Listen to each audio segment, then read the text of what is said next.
like to hear the puppeteers play the characters that you cheer. So join us as we go below the frame.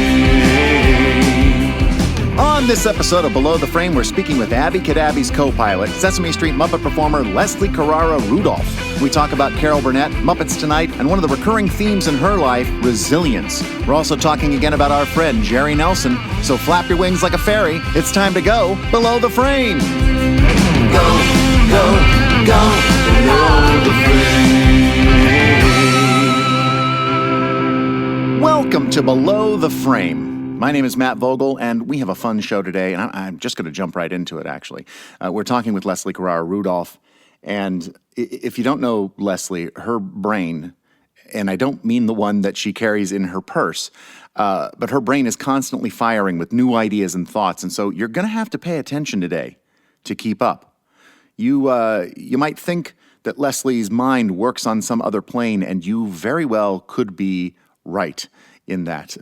Things that are said continually spark new ideas and thoughts, and so it's really fun to just let her go and see where it takes her. So it's so much fun talking with her, as you're going to soon see. So what are we waiting for? I'm ready. I hope you are too, because if you're not, you are liable to get whiplash. So let's go below the frame with Leslie Carrara-Rudolph. 1, 2, 3, 4. I'm scared. Don't be scared. Here we go. No, don't be. It's okay. I am home. Here's what it'll sound like. My guest today is a very talented entertainer, singer, voiceover artist, writer, actor, puppeteer, all-around artist, and Sesame Street Muppet performer, just to name a few of the things that she can do. Her mind is always working and rarely at rest because she is constantly creating new and unique works of art for adults and children. She does workshops. She does cabaret performances. She has a podcast called Lolly Lard Pop's Radio Playdate. There are activity pages for kids, music videos for everyone, and there's pretty much nothing that this person has not attempted and succeeded at. She plays Elmo's best friend, Abby Cadabby, on Sesame Street, along with a bunch of others. Please welcome to Below the Frame, my friend, Leslie Carrara-Rudolph. Leslie. Oh my God. How is that? Is that all right? Who is this lady? Yeah. You left out that I invented the sun. Oh, shoot. Well, when I do it for real, I'll make sure that goes up in there. How you doing, Leslie? I'm doing great. Good. I'm excited to talk to you. Don't be nervous. I'll try not to. Okay. It's like you and me just sitting around and talking. All right? That's all it is. Okay. It'll be fun. So what I'm going to do is I'm going to go back to the beginning of your life. All right? And we're just going to kind of walk down. I know. Well, not that far, so but tiny. I look like a little. I was smaller than a fist. Where did you grow up? I grew up in Pleasant Hill, California, and that's kind of like we call it the Bay Area. So if you were Pleasant Hill, Walnut Creek area, if you were to, you know where San Francisco is? Yeah. Okay, so if you drive back towards Oakland and Berkeley, you would go through a little mountain, the Caldecott Tunnel, and then you go through Lafayette, and then there's Martinez, and so there's this little valley of little towns, and we actually have Mount Diablo, which is like off in the distance from our town, not that far. We used to take field trips there all the time, but the parks, the Pleasant Hill Parks and Recreation Department, they actually owned more land than the city. So there was parks everywhere, and there's tons of after-school programs, which is key to my living. Well, before we get there, tell me about your family. Oh, okay.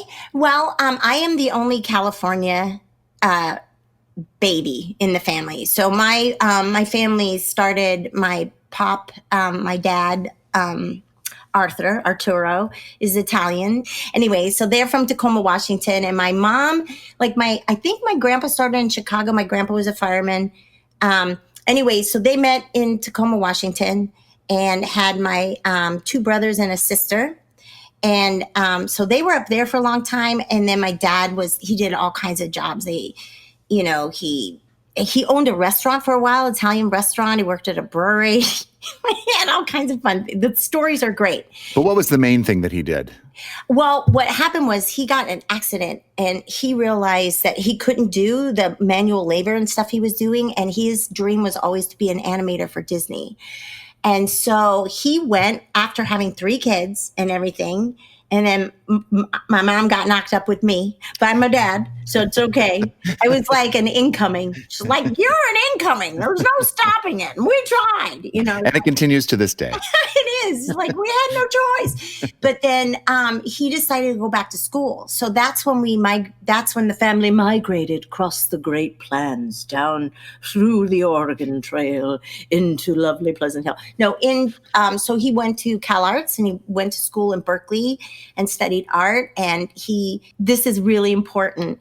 His favorite Disney animated short was Ferdinand the Bull. That animated short, this is a segue into nowhere, but important. That animated short was art directed by Tony Geis's father. Really? Yes, that's why it's so important. So anyway, my dad went to school and everything, but and then my grandparents lived with us, so my mom was working, they had kids, they had me. My dad went back to school and he decided that the animation thing, he was going to be an art teacher. So he passed down his love for the arts to many students. So much art everywhere. Our backyard looked like a park between my grandpa and my dad. But I mean, cut to when I got Abby Cadabby, I told Pop, I go, your hero's son created my character. Like, we were sobbing because it was Tony Geis was one of the classic Sesame Street writers, and he was instrumental in the creation of Abby. Yeah. So it was like his dream trickled down like a little light all the way into this. So, and my dad was instrumental in the fact that, his students would come over. My dad would cut their hair. My dad would let his art students paint our Volkswagen Bug at the end of every school year. So we had this crazy art bug that we would ride around in all summer. There was always extra, my brother rebuilt a 1936 Ford Model A in the car, and that's where I learned all my swears in our garage. I'd hear all these things and I'd come in, right, where's my blanky blank blank milk? And she's like, what? Frankie said it. It was so I can see that where you got your artistic flair kind of really came from your dad, whose name coincidentally is Art. Art. I know. Arturo. Which I love.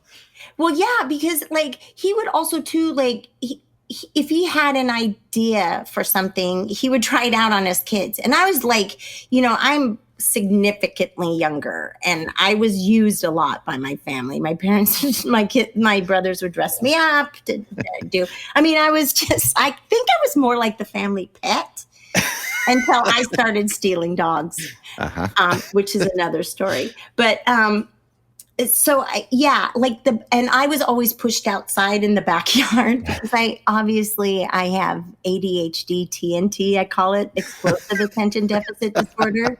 Yeah. So my environment was highly artistic. Because I was always outside, I always had a playhouse wherever I lived. Even if it was half of the shed, which is kind of scary. Think of it. One side of the shed has rakes and shovels. Pruning clippers. Objects. And then the other side is this cute little fairy house, right? It's go out and play. And I'm running with.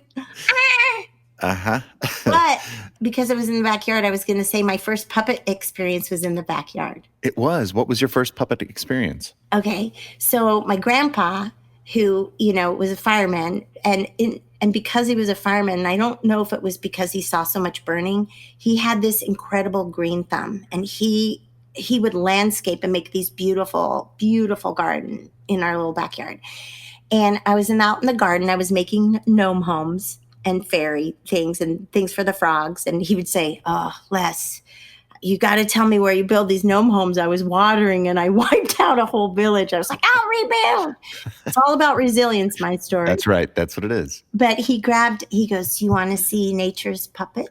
and he grabbed a snapdragon and he pinched the ends of the snapdragon and he made it talk. And that blew my mind. That was before I went to the tiki room at Disney where all the flowers and everything were talking. So between that and like also too sitting with my dad when he taught summer school, I would sit next to him and students would come up and, you know, I was kind of young, you know, and it was also too just cheaper to bring me with him when he taught art classes when there was like budget for art. And students would come up like, I can't draw. This isn't good. And my dad would just say, hey, tell me about this. This is interesting. I really like that. He wouldn't listen. He would immediately start asking questions. And they would leave and they would come up thinking they couldn't do anything, but they would leave going, wow, I have a story behind this. Like everything had to have a reason or moment. Everything was like a gift. And he'd say, everybody can draw or, you know, sing or write. It's just at what point in life you believe that you can or you go into that. So I was very, very lucky that he filled me with a lot of creative tools that I use. Yeah. You continue to use those tools today. Yes. That's for sure. But I think he had to keep reinventing himself, and he just did it because he had a family and, you know, and also too, we were, because of the Parks and Recreation Department, and I was placed into every after school program known to mankind because, you know, just because they needed childcare. I got too fast for my grandparents to get me down to the tree with a rake one time. We were always involved with the community. So Pleasant Hill and Walnut Creek, you know, there was a lot of theater there. I got involved in theater in high school, but then when I was 16, I got Fantasy Forum Actors Ensemble. They did theater for young audiences. And so it was all musical fairy tales, but there was improv involved. And that became my second family. Yeah. So was this the first time that somebody was like, okay, I'm going to put you in a role. You're going to be doing this thing on stage. We're going to do some shows and you're going to do some improv. No. Well, no, because I think also too, I should tell you my second puppet experience was, we would go to Fairyland in Oakland, and Louis Malman, you know, Frank Oz had gone on. I know he started there, but Louis Malman was working there, and I saw there was this wolf that was made out of a gourd. I asked if I could go backstage. You know, I waited backstage because I wanted to meet the puppets. Okay. Do you know what I mean? Yeah. You know, and also too, like, this has a lot to do with Sesame Street. Like, I had a lot of learning issues. Like, my friend Pammy says, you should tell people this. They don't know this. And I'm like, I have mild dyslexia type of issues that I switch words around, or in my mind will see a word that's not there. It's very tricky. Like, I'll see then instead of there, or I'll add an and going in school, because I struggled with reading so much, you know how they'd say, oh, you're going to read the paragraph, you know, if they go, yes, I would only read my paragraph. And if somebody got up and went to the bathroom, I'm like, oh no, I didn't memorize that paragraph. So I remember to balance out all my reading things, I would, like, if we had a book report, I would check out a book that I don't think anybody read. And then I would make this really cool art jacket and stuff. And then I would make up a story of what the book was about. That's so cool. Teachers, it's not cool. It is. I can't hoax people. So when I started watching Sesame Street, it helped me learn. And it looked like what was going on inside my brain. You know what I mean? I was like, well, I have all those characters. Like, everything around me kind of comes to life in that kind of Walter Mitty way. You know, that this fish stapler, you know, becomes, so the audience can't see that I have a fish stapler. That's right. They can't see it. But you do have an actual stapler that looks like a fish. There's a fish. Which sparked a song I wrote called If this got made, anything is possible. If this got made, then my dreams can come true. If someone took the time to make this a reality, there can be passion in anything we do. I love it. It's so true. It's so true. So you did watch Sesame Street when you were growing up, and you were inspired in some way. I mean, you were inspired because what you were seeing was like what's inside your mind. Oh, I wanted to live there. So you were in an acting troupe at 16. Yes. So I would say characters. So like I said, I was like obsessed with like creating characters. And I would say that the most life-changing, my most influential person would be Carol Burnett. So now I'm going to get a little dark, Matt. Go all the way wherever you want to go. My family was fabulous. I love them. My grandparents lived with them. You know how I'm obsessed with seniors because I had storytellers. We had storytellers around. But my brother, my second brother, was killed in a motorcycle accident, and I was 11. And that to me, and I share this a lot because I do a lot of work with kids at risk, and it's totally shaped my major at San Francisco State and everything, is that was like, that changed my family, because you can imagine, and you know, as a father, it just changed the environment completely.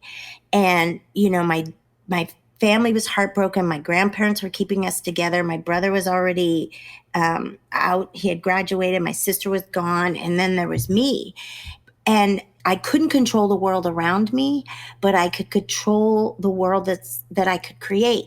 So I would create these characters. And at first I started cartooning because that's what my dad, but then we would come together as a family and we would watch the Carol Burnett show.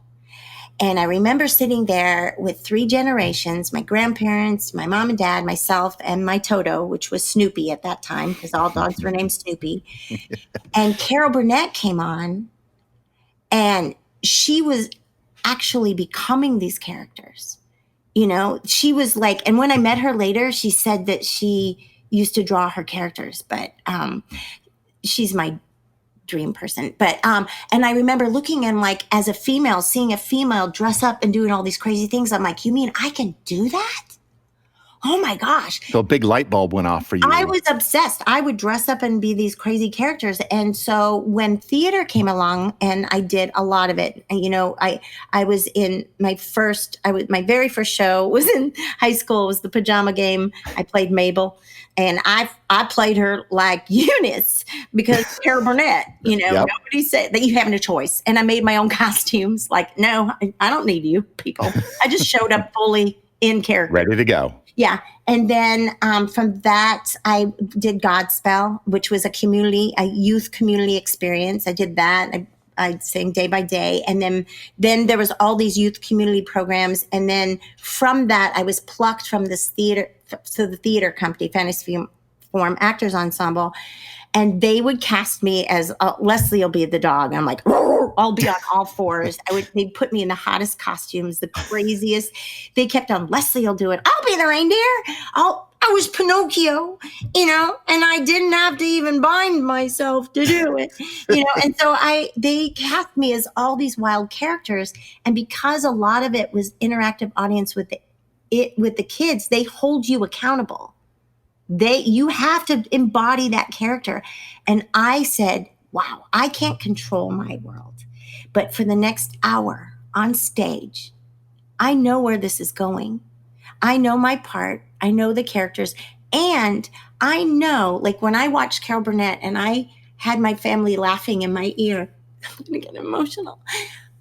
I thought, she's bringing joy. Like my family needs to laugh right now more than anything. And even if it's an hour, one night a week, I'm like, I want to be her. My whole life has been, I want to be like Carol Burnett. Yeah. And then the characters, and when I couldn't physically do them, I would make characters that could do them. And that's where like puppets and everything. And then from then I ended up doing more serious theater. I did Sweeney Todd. I played the Baker Woman twice. I was Audrey in Little Shop of Horrors. I was in Pump Boys and Dinettes and Chorus Line.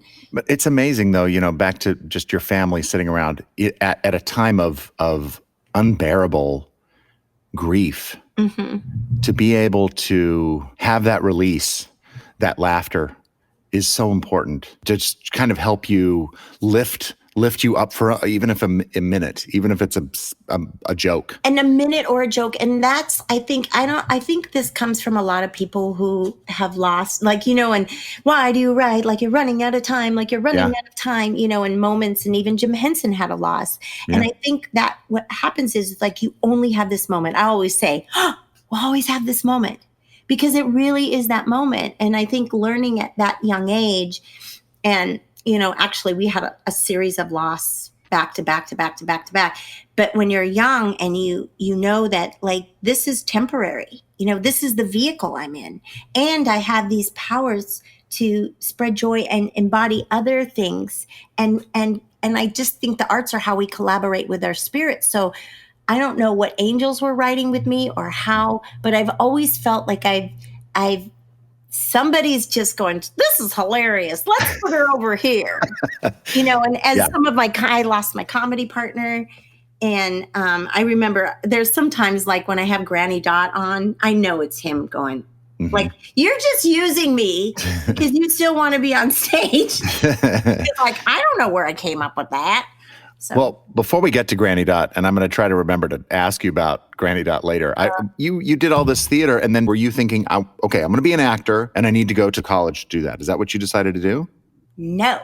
What did you do? I said, because I was working in the Parks and Rec, because once you probably know this, once you're a camper, then you're a junior leader, and then you're a camp leader.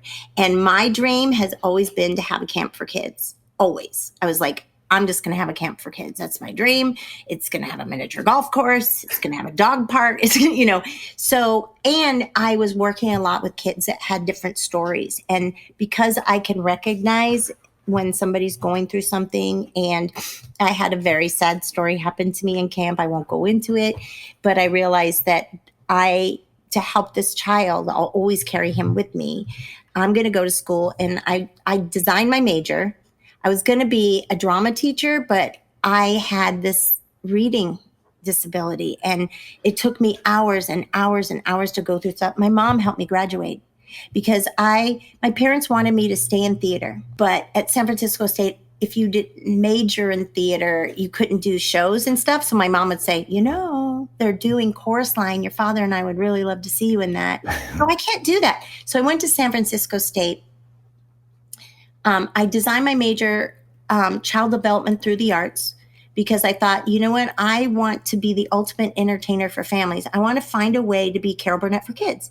And so I studied child psychology and therapeutic recreation. Therapeutic recreation is kind of like it's like drama therapy or physical therapy, where I would take a population like hospitalized children or kids that are crack kids or foster homes or whatever population, and you would design programs for, or you would come up with a character that would reach them, an art thing. And so my whole thing at San Francisco State was finding ways to reach children through the arts. And so that's what I wanted to be, the lady on Romper Room. And I thought, I'll just do theater in my community. I absolutely love it. And then I'm going to do that. I'm going to be a special ed teacher. By the way, back to my mom. Yeah. I would go to San Francisco State. I go to school. I take the bus. I get on BART, Bay Area Rapid Transit. I'd write down all in words, my handwritten, what my homework was. My mom would pick me up at the BART station. She'd have a bag dinner for me. She'd drive me to rehearsal. She'd take my homework. My dad would meet my mom at rehearsal. They'd leave the car for me. They would go home. My mom would type up my homework, and then I would drive home. Then she'd drive me to the BART the next day, and then I'd go back to San Francisco State. It was crazy. But they were so there for you and just your biggest supporters. It just sounds like they were just wanting you to get out there and do the thing that you're meant to do. Yeah. Oh, I should say, when I went to school, I didn't go straight to school because I had to raise money for school. I got some scholarships. I went to a junior college first because it was free. Mm-hmm. And I worked all through in junior college. Then I had to take a year off to raise more money. My parents helped me as much as they could, but I painted windows. I did kids' birthday parties. Kids would invite me to their party at camp, as I was Wop Frog, Yeah. the camp leader. Yeah. And then I would just go to their party, eat cake. But then then the parents came up and like, will you please come to my daughter's party? I'll pay you. And I'm like, okay, you're going to pay me? And so that's how I started doing children's birthday parties. But I kept getting jobs in theater. And I said, I'm going to be a teacher after this. Then I'll be a special ed teacher. But then from that time, I was working in fantasy form. And then I got a job at Beach Blanket Babylon in San Francisco, which was the longest running cabaret in theater history. It just closed. It only just recently closed, didn't it? Yeah. And it was epic. Like we would do the can with an actual garbage can on her head. So it was dancing and singing and doing celebrities. And I played Dorothy going around the world looking for love. And then at some point I turned into Madonna. I flew over the audience to Vogue on a harness, came down, married Elvis 6 nights a week. And this is crazy. So then Norman Lear came to see Beach Blanket. Now, this is going to be crazy. This is like this is a Hermione time spinner. When my parents, like, we mostly camped. We couldn't afford to take vacations, but we would save up, and like every other year we would go to Disneyland, which was huge. It was an epic deal. But one year we decided to go to Universal. And when we went to Universal, we got tickets to see a show. Like they're handing out tickets, and it was the Nancy Walker show, directed by Norman Lear. But we went into the audience, and Norman Lear came out and gave the curtain speech. I looked at him and like, I'm going to meet him one day.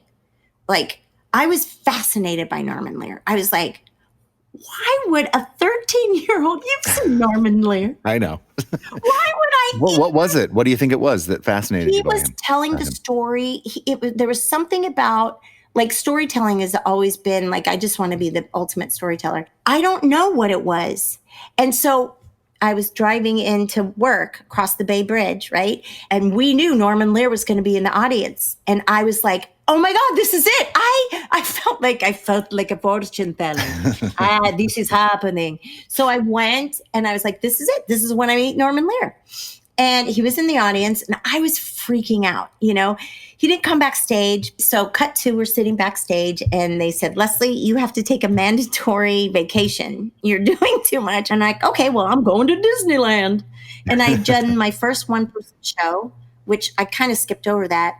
I was so busy performing for kids. One of the theaters says, would you consider doing a performance for adults? And I'm like, what? Like, do you have characters that you can do for adults? So I think I was like maybe 26 at the time.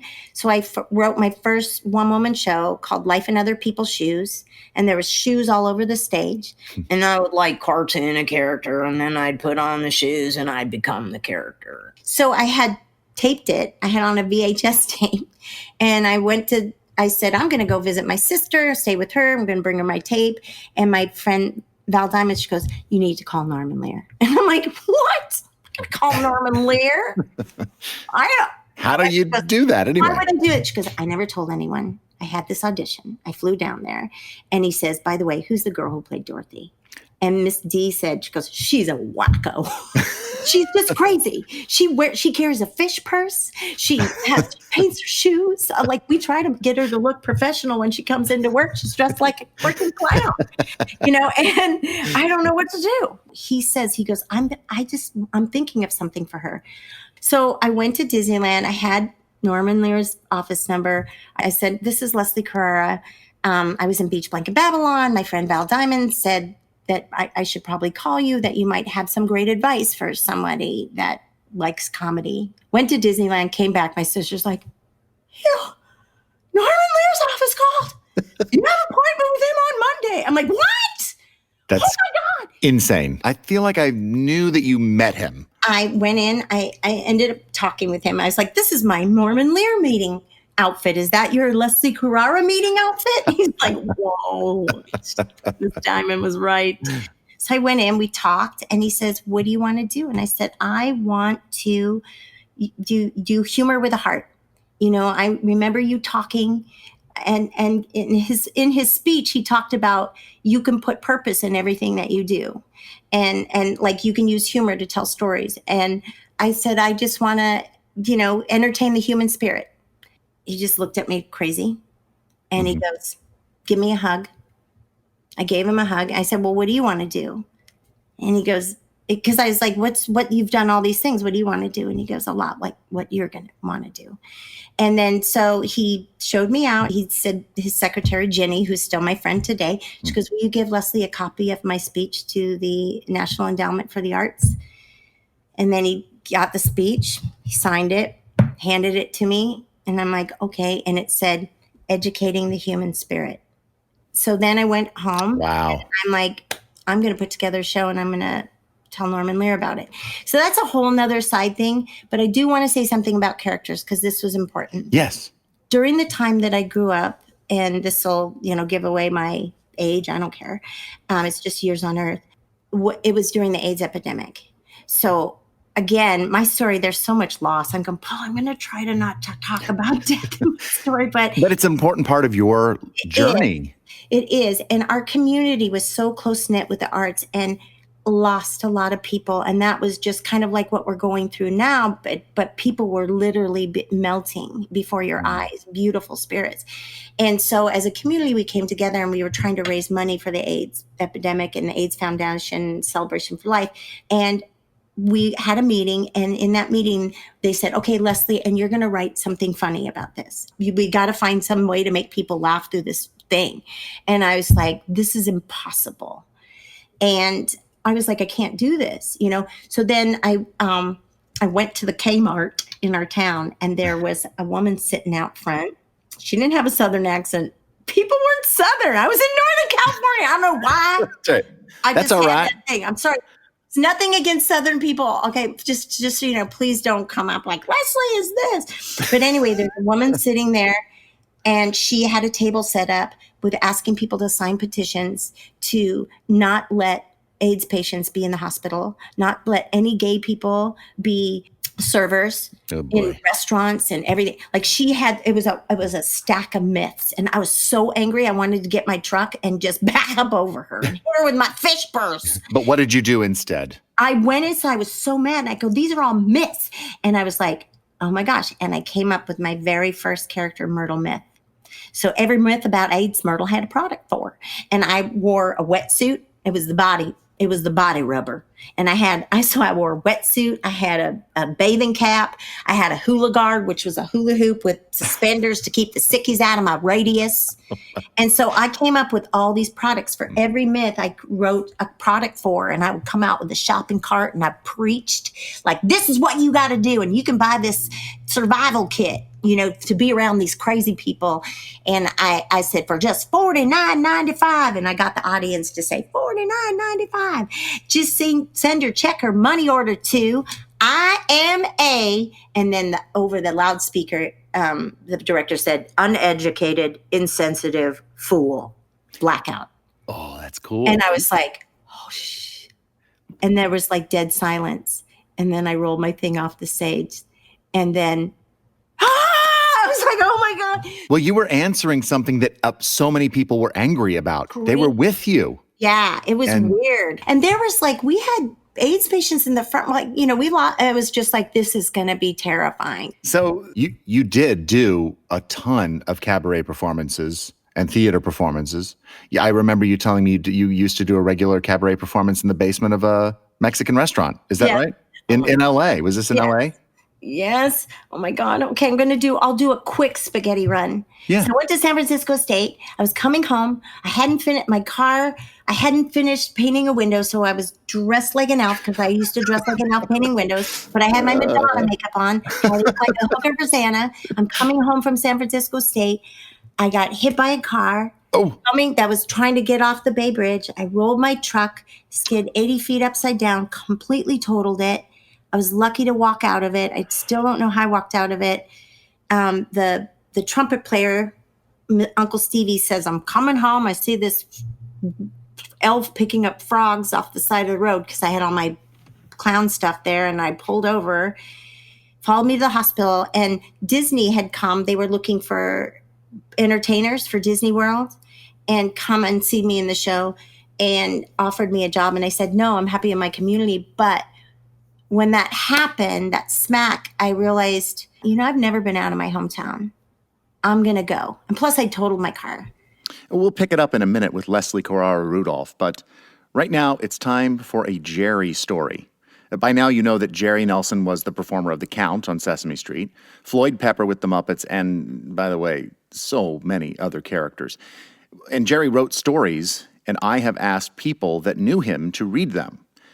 Today, Carmen Osbahr, performer of Rosita on Sesame Street, shares her memory and reads a story written by Jerry Nelson. Carmen? I want to share my first memory of Jerry Nelson. I have so many. He was such a wonderful friend. But I want to share the first one because I think is what it formed our relationship. And it was in 1988. And they were working on Sesame Street season, I guess 18, 19, I don't know. And I just came from Mexico. It was my first few days in New York City. And, I was in the Unitel studios where they used to do Sesame Street in those days. It was in 55th Street and 9th Avenue, what is now the Alvinelli School. And it was early in the morning and everybody was arriving and I was just standing on set. And it was strange because you walk into Unitel and right away you walk into a corridor, very short corridor, that right away in the right side you have the door of the audio, then the control room, and then there was a door that you open it, and it was the arbor of the set, the arbor door that opened right to the arbor of Sesame Street. So you were in set, right? I mean, like 4 steps, and then you were in set from the street, from the 99, the 55th and 9th Avenue. So I remember I was there. People were arriving. It was early in the morning. We were getting ready to start the day. And then the door opens, and this incredible, handsome, glowing man with a $1 million smile walks in with a newspaper in one hand, a cup of coffee in the other one, his guitar in his back. And he just yelled, "Good morning, everybody," with that incredible voice. And everybody turned around and with adoration say good morning back to this beautiful, glowing man. And I thought, whoa, who's this guy? And then I kind of recognized his face from my book that I had of Muppet and Man. And I thought, I think he's one of the puppeteers. Oh, my God. And yes, it was Jerry Nelson. And from that day on, it was just admiration for him, of seeing him work, of how he related with everybody and how he tried to connect with me right away in a different way. He knew, I think he observed me. I was there observing them, but he observed me. And I know that he knew that I was there. I was scared. I didn't understand most of anything. And he saw that I was a little bit fragile. So he connected with me. He right away told me that he loved to go to Mexico. He had this favorite place in Zihuatanejo that he used to go is right on the beach, and he used to play with friends there and stay there for a long time. And he actually we share a friend, a Mexican actor. So we right away connected from that side. Nothing to do about work. We just connected about our love of Mexico and the love that he had about the music and the food and the drinks and all that. And he told me all the Spanish words that he learned. And I was laughing because I said, "Oh my God, they just taught you all the bad words." But from that day on, we connected that way, and he was great. He found out too right away that I was just there after a few months that my father passed away, and I was feeling a little guilty of leaving my mother along in Mexico, and he said, listen, I'm always in the Muppet room. Your mother can call you anytime, every day if she wants. I can pick up the phone. I'll just keep it, and you can also call her, I'm just tell your mom that she can call you here in the Muppet room.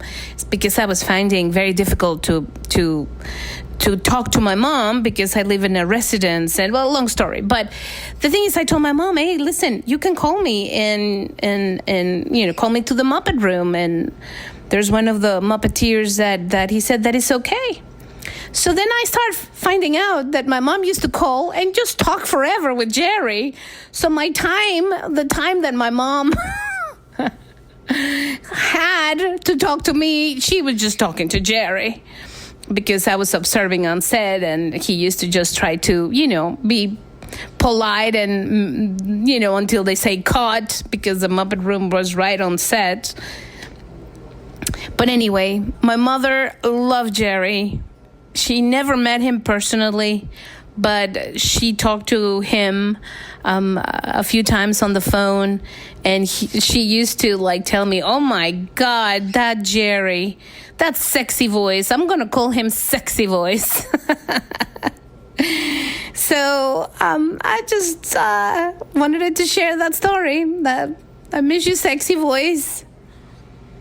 Early 1960s, basket houses. I used to play guitar in the basket houses in the village. This was in the early 1960s when Richie Havens was playing at the Café Wa, Patrick Skye, Jesse Colin Young, Dave Brumberg, John Hammond, Sean Phillips. All those cats were playing at the Gaslight, Gertie's Folk City, places like that. The basket houses were clubs that they were essentially coffee houses, and they wouldn't pay you anything to play there. But they would let you do your thing and then pass a basket around. I never made much money doing it, but it was like a test to myself to prove that I had the brass to do it. Thanks, Carmen.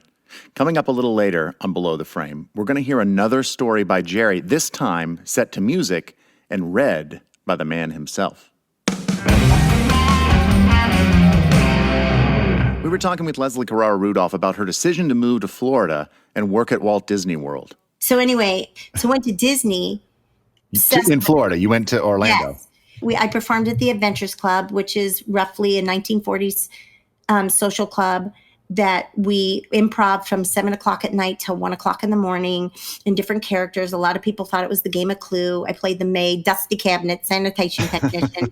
I played Camilla Perkins, club president, adventurous, extraordinaire, Samantha Sterling or Mandora, and different characters. And that became my theater family, and we would do improv and interact with the audience. We got trained by amazing people that would come in and train us in improv.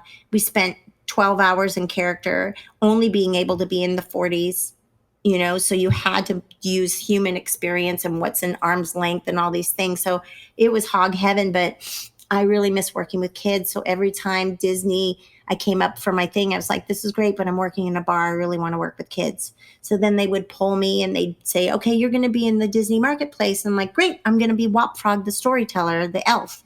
And so so then I was creating characters then for them. Again, obsessed with the Muppets. This is quickly, it's going to make sense. I'm doing it really quick. So then they were doing the Mickey Mouse Club again, and they were having auditions for audience warm-up. And so I said, I want to do that. So I went into audition for audience warm-up, and they said, no, we're going to put you in the show as these different characters. And I'm like, ew, I don't wanna. But I was Carol Frady in the Frady Bunch. So I was Christine Aguilera's mother. And then I was Justin Timberlake and Britney Spears' mom in a liquid meat commercial. Yeah, it happened. But the writers for that show said, why are you in Florida? If you are ever in California, please call us up. And I'm like, okay, whatever. It's like the Norman Lear thing. I'm like, sure, I'm going to do that. How long were you there working at the Adventures Club? Like 2 or 3 years. And then then I stopped working at the Adventures Club, and I worked, I kind of freelanced, and then they put me in the Hoop-Dee-Doo Review. Mm-hmm. So I was in the Hoop-Dee-Doo. And then I said, I really miss working with kids. So then I started working at this local arts thing. And then I got involved in the community theater, and I did Parallel Lives with Paula Pell. Oh, yeah. Paula Pell is a writer and performer. She's a writer for SNL, right? Yes. Or she was. Is she still? Yes. Well, she was, ironically, she worked at the Adventures Club, and I was hired to replace her. Oh, God, it was so bad. I actually signed a petition going, she's the funniest person in the world. Fire whoever you've hired. You guys are friends, though. And by the way, it's me. Fire me. We did, and then we auditioned for Parallel Lives, which is the Kathy and Mo show.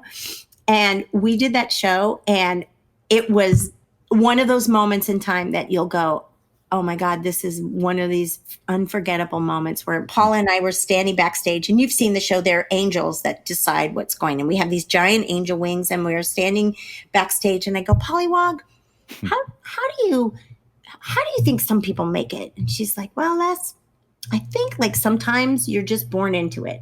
You know, your father was in this, and sometimes you are just the right place at the right time or something. And sometimes you're just meant to be. And I'm like, yeah, I guess so. Anyway, we did the show. I ended up going to California, to visit my friend and go to Disneyland, of course. Why wouldn't you? Right? I called these writer guys. They said, we're going to set up meetings for you. I'm like, what? So I went on a couple meetings. I met with somebody, one of the animation directors, I think it was Joel, I can't remember. And he says, if you're in California, we will hire you as a voiceover person. Because I do The Wizard of Oz in 3 minutes. And that was kind of like that's how my hook to get kids to listen to me. And and I lived with my best friend. And then these writer guys started taking me to places. I met someone from HBO, and he says, look, we have an HBO workspace, which is like a Comedy Central. We have a theater here. Why don't you let your girl put something up there? And we will bring people to see what she can do. Also, before, Sandy Fox, I don't know if you know Sandy Fox. I don't know. She used to work at the Adventures Club where I was, and she started dating Kirk Thatcher. Really? Yes.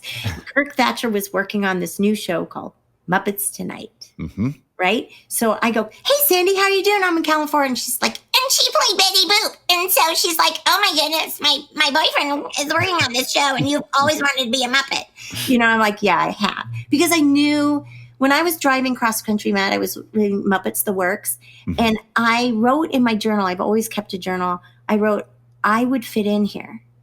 Like, I wish I could find a way to fit in here. This world has always called me. Always, every single thing. I was such a Muppet nerd. We'd go to everything. Then you make it to LA, and your friend calls you and says, my boyfriend is working on a show called Muppets Tonight. What do you do? Yeah. I freak out because I'm like, someone read my journal. So I think my first meeting, I might have had a meeting with Kirk and Dick Blasucci maybe, and I had a suitcase filled with puppets that were made out of slippers, all found object weird, and they were just like clinically insane. Next, I think they were like, I really don't know what to think of this right now. And then I had the HBO workspace thing where it's like, oh, well, I kind of know what to think of this now, in context, and then from that, I went to a cattle call. So they were seeing 10 people every half hour for 2 days. And you had to prepare a monologue and a song. Did they ask you to put a puppet on your hand anytime in that? They didn't say. They were just seeing comedians at this point. I from what I understand, for me, I was like, oh my God, I actually wrote this in my journal, and it's actually happening 2 weeks later. And I was shaking, and like Paul and I had just finished Parallel Lives. Just to finish it. So I'm like, Pollywog, you won't believe this. I have an audition for well, not really. It's a cattle call, but it could happen because you won't believe this. They're flying me up for SNL. Lorne Michaels wants to meet me as a writer. And I was like, oh, what? It's like we had the wings on. Oh my God. So then they had a cattle call. Bill Beretta was at that cattle call. They were putting us on tape for my name is Leslie Carrara, and for my monologue, I will be doing a piece from The Wizard of Oz. So then Did you do your 3 minutes? Awesome. And for my song, he goes, that's not necessary. Come in, sit down. Why are you like this? Tell me. He goes, tell me, why are you like this? I was almost like, maybe it wasn't that, but I was like, oh my gosh. And then, then Christina Beretta says, I saw the tape and I told Billy and Brian that they should bring this person in. So then I got called back and it was just 20 people. And at that callback was Alan Trotman, Martin Baker, Brian Henson. I was just like, I was beyond freaked out at that point. I was just trying to hold it together because to me, I was like, this is like meeting Jim Henson. I'm meeting Brian Henson. I'm meeting, I probably should have talked more about my obsession with puppets and characters and stuff like that. But this was just like, I can't believe this is happening to me because there were so many dark journeys in between. And so then they had us put a puppet on, and they did have us put a puppet on in that one audition. We put it on, we stood in the mirror, and we counted to 10 and did the ABCs. Just a basic test. Yeah, it was just like, do you have eye coordination? It was a terrible test, So then at the callback, we did improv with above our heads, and I'm looking up. There's a mirror in front of us, but I'm looking up. I don't know to look at a mirror. I've never done this before. There was no YouTube clips. There was no school. I'm from Northern California. There was no even puppet anything except for Louis Malman and Fairyland, for the love of God. So then there was another callback, and it was just me and Louisette from the Groundlings, beautiful blonde improviser, me totally dorky in overalls and a tick lunchbox because I had no money.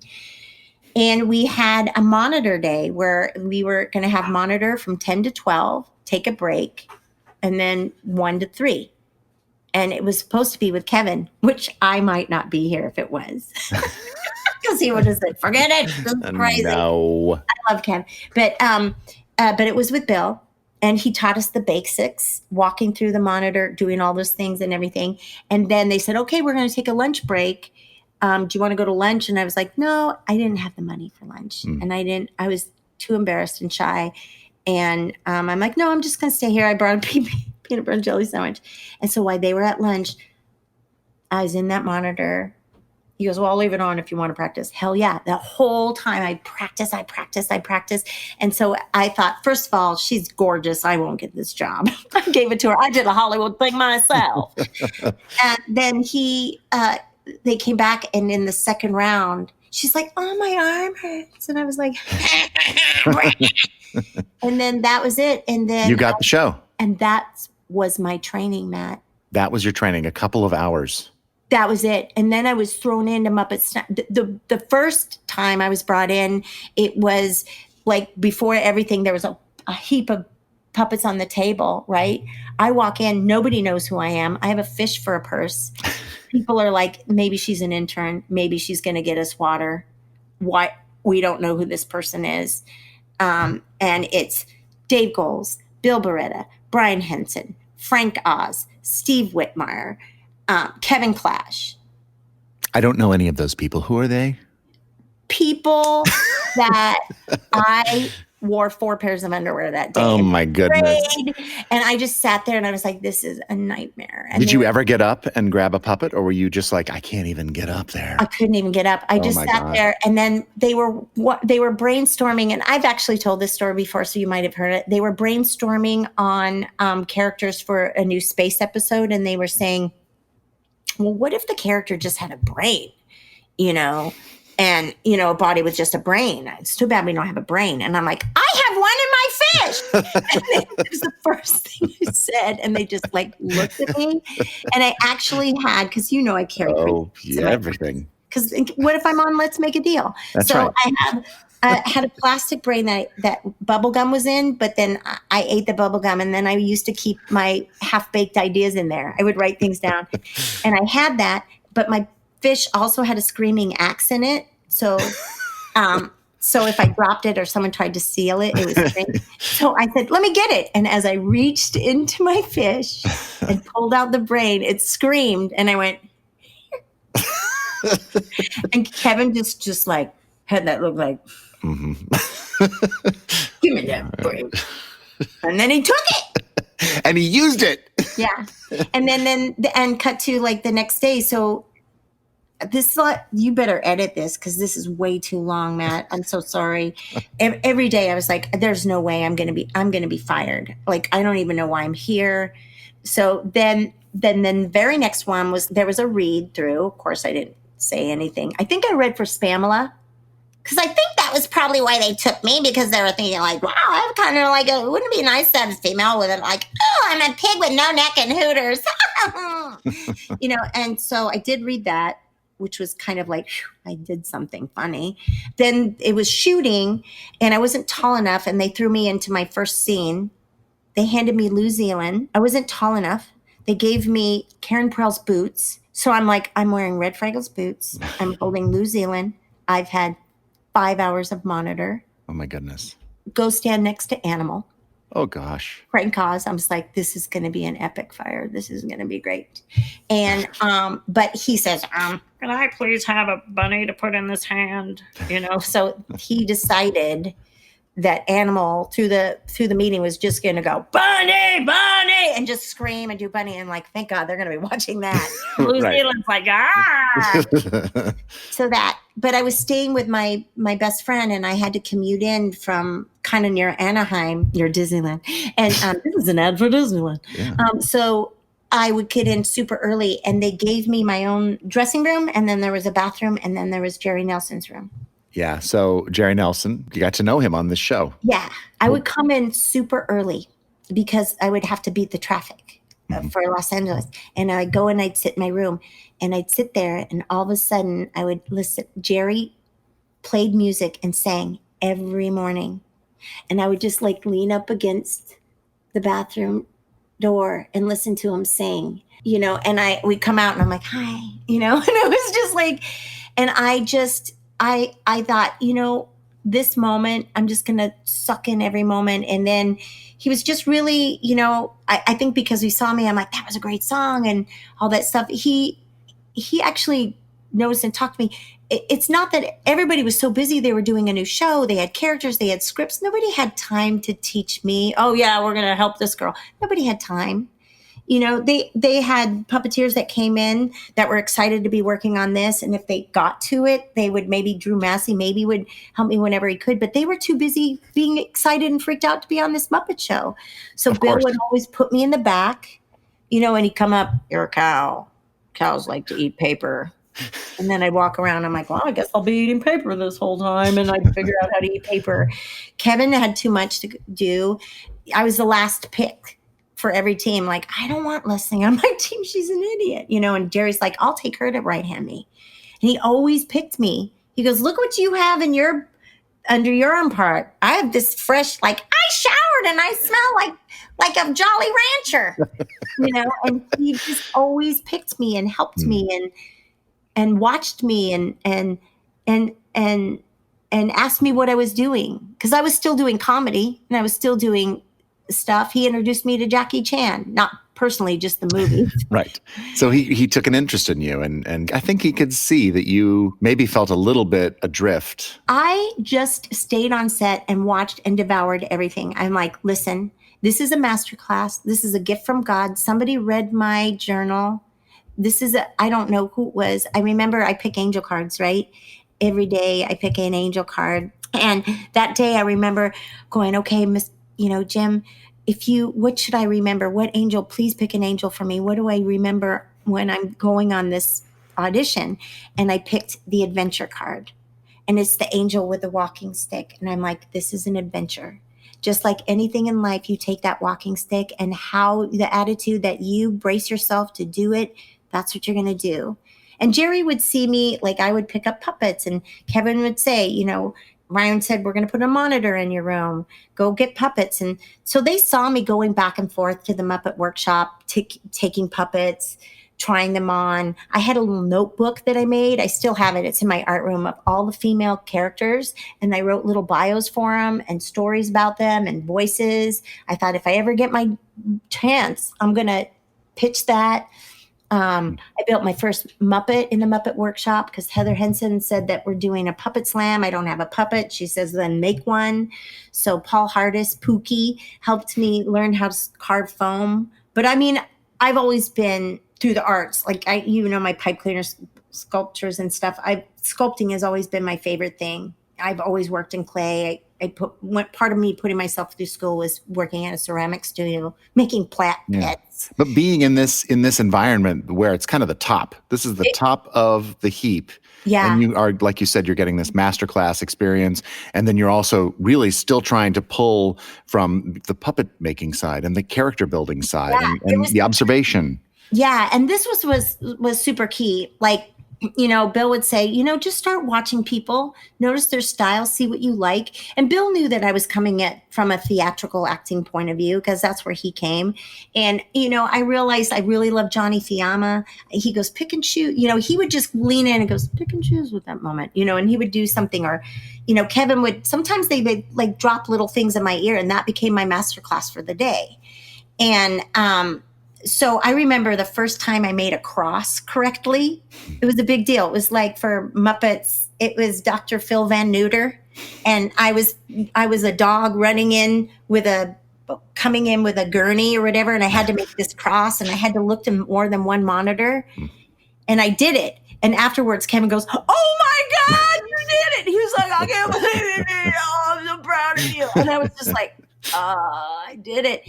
And then Kevin had noticed I kept taking Spamula back and forth. And one time he says, let me see what you're going to do with it. And this was towards the end of the first season. How did they do Spamula up to this point? So what they would do is Kevin would put Spamula on, and I would perform Spamula, and he would catch my voice in real time. He had to be keyed in me. Kevin's like, don't you dare improv. Don't you do anything but except for say the words.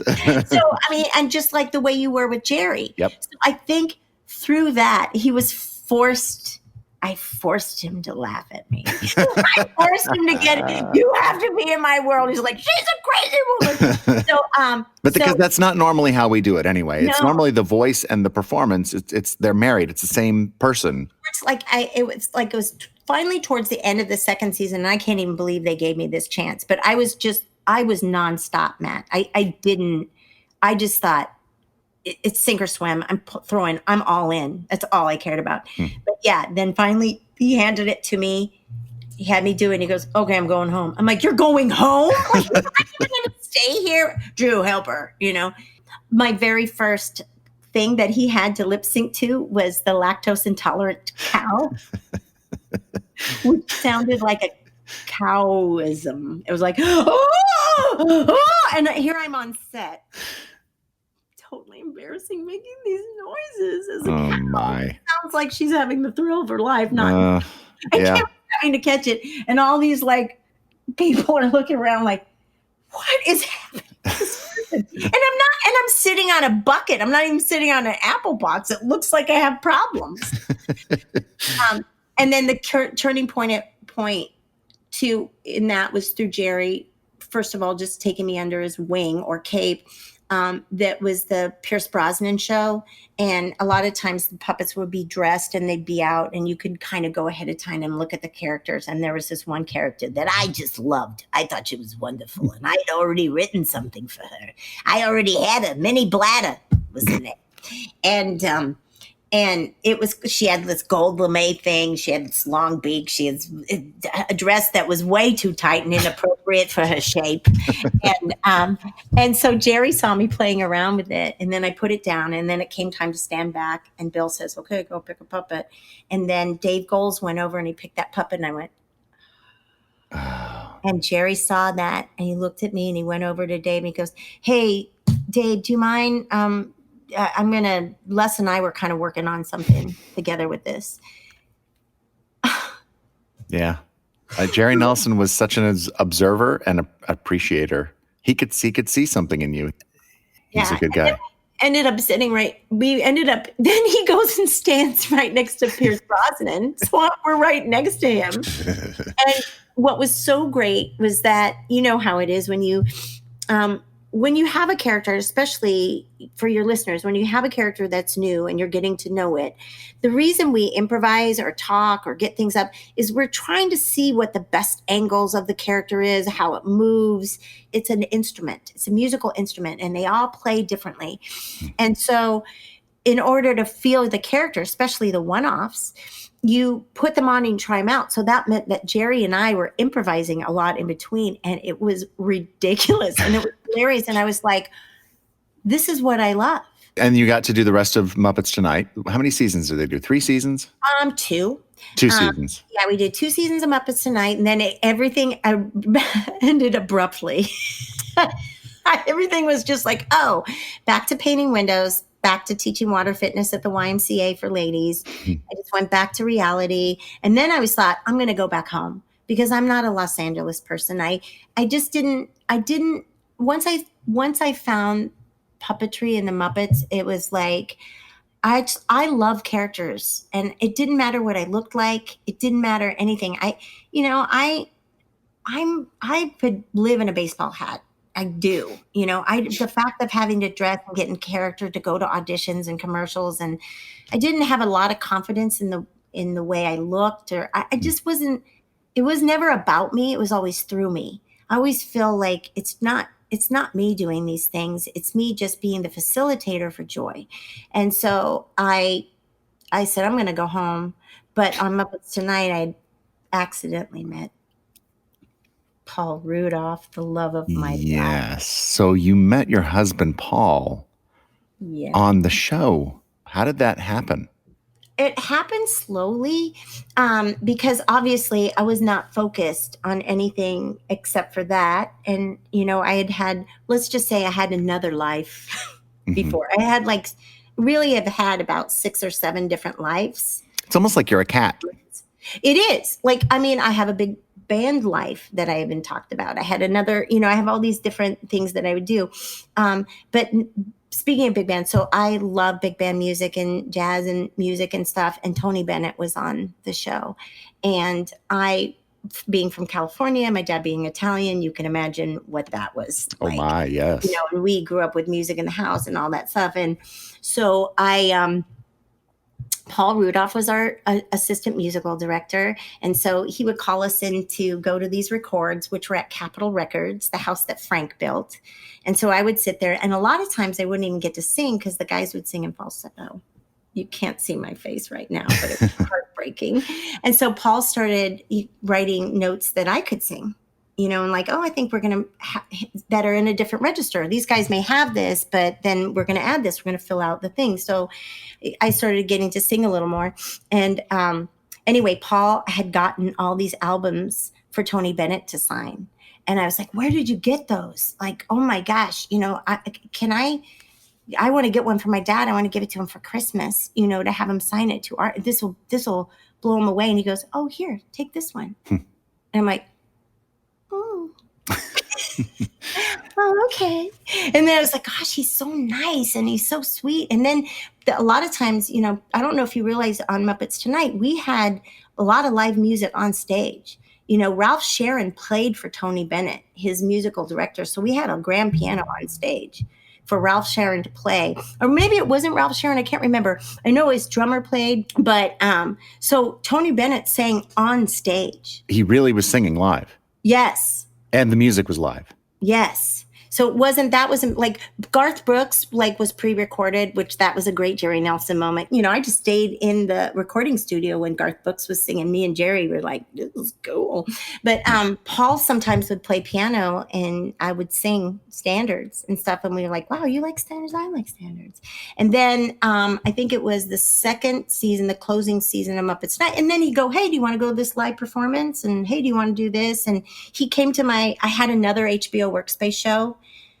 He came to that, while I was doing Muppets Tonight, I was still doing those things. And then he put together a band for our rap party. And it was, Paul played vibes. I sang, Bill Beretta sang, Richard Gibbs, he played for Oingo Boingo. You know that, right? Oh, no, I didn't know that. Yeah, he played with Danny Elfman. He played keyboards. Okay. And in Oingo Boingo and for this band. And I think Dick Blasucci played guitar. It was really crazy. And so we had a couple songs we were singing. I don't know where I got off singing It's Not Easy Being Green, but I did. But you did. But I did in in a big bandstand. It's not easy being green. I did a different, what if I were in the 40s singing it. And then Paul says, "Oh, I have a song that I'm going to dedicate to Leslie." And I was like, "What?" And so not only, if you haven't witnessed Paul Rudolph play the vibraphone, that's something ladies and men throw their undergarments at him while doing it. But I was like, "Oh, he likes me." Then he sang this song called "Kisses Sweeter Than Wine." And I was like, I can't believe this. And I was just kind of, because we were like, we're just friends. That's weird that he did that. He invited me on a hike, and I'm like, Paul was always organizing hikes for everybody. And this one hike he organized, there was nobody but me. I'm Just like, you. Oh. I didn't know it was a date until like 7 hours in.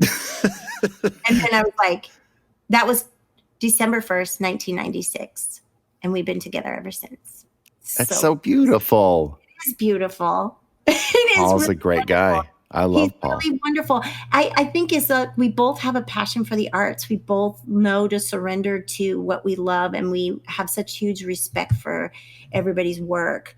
And I will say this. It was like when Carmen was talking about sitting and watching these great performers do their thing. Something happens to you where you're just like, you don't even realize you're learning what you're learning or feeling what you're feeling. And you just say, this is where I want to be. It ended, but then I had my puppets and I just went and tried to create my own thing. I went and ended up doing Search for Signs of Intelligent Life, which was the hardest play I've ever done, at the same theater that had Paul Appel and I do. And that was really hard. And then while I was down there, I got a call to audition for Dr. Seuss, the second season. And you did. Yeah. And I hadn't been to New York, and I didn't think I'd get the job, but it was a free trip to New York. And so I went, and I ended up getting the job. Yeah. I auditioned for Bear in the Big Blue House at the same time. But Kathy Mullen wanted to direct. And so I ended up being Mort the Elephant Bird in Little Cat A. I lived with my friend's parents because I didn't have a place to stay. I didn't have money, and I was afraid of transportation because I get lost. Because I'm dyslexic, and I didn't know this. How would you know? I lived on Murray Hill in their little apartment, and I would walk to and from. And I carried a giant plastic reindeer. That's another story, so people wouldn't bother me. And then, but then I even did stand up in the city. You did? I did at Caroline's. Wow. At Caroline's in Broadway. I did it because some of the people kind of knew, well, it's character night. She's here, Get her up there. Yeah. And so people came. I think people started to realize, like, people at first thinking, like, is she on? Is she this? And I was like, no. And I think too, I've always dressed kind of whimsical just because I started painting my shoes when I started going into schools and talking to kids, because I painted over the labels. We could never afford labels, and labels were like people. I always wanted kids, like, you don't have to have expensive things. And so it's just kind of who I am. But when I got hired on Dr. Seuss, I was terrible. I wasn't good enough. I met Marty and Pam and Tim and Nappy, and that's when I realized, like, oh my gosh. I will say this, and young puppeteers, you should do this too. As soon as I got the job on Muppets Tonight, I joined the Los Angeles Guild of Puppetry. And I met Frank Oz's dad at my very first guild meeting. And what does that do for you to join a puppetry guild? First of all, you should join Puppeteers of America or join a local guild. You'll meet people who are like you. You will meet people who will take the art form to a whole new level. Philip Huber, Ronnie Burkett. Like, Philip Huber had Taffy the dog. I was smitten. My mom and I were like, oh, my mom went with me, by the way, to these things. And you will see the world in a different way, and you'll see shadow puppetry. You'll see, like, what we do is television style Muppets. But there are so many other kinds and styles of puppetry that are out there that are equally valid and beautiful and theatrical. Yeah. And the people are incredibly loving and nurturing and wanting to help introduce you, like, welcome to our world. It's almost creepy and cult-like, but they do. And that's kind of what happened when I went to Dr. Seuss. I met Marty and Pam, and then Pam's like, you need to know about the O'Neill. I'm like, I don't know anything. And then Kevin said, he called John Kennedy. He goes, Leslie, I said that she could make it on this show, but she's not good enough. He just blatantly said, she doesn't have the chops. Please help her. And so John Kennedy spent every weekend with me on Dr. Seuss, teaching me monitor skills, helping me with doing me tricks. Like, he helped me immensely. And then again, now I'm watching other great people. So I'm only as good as the people around me.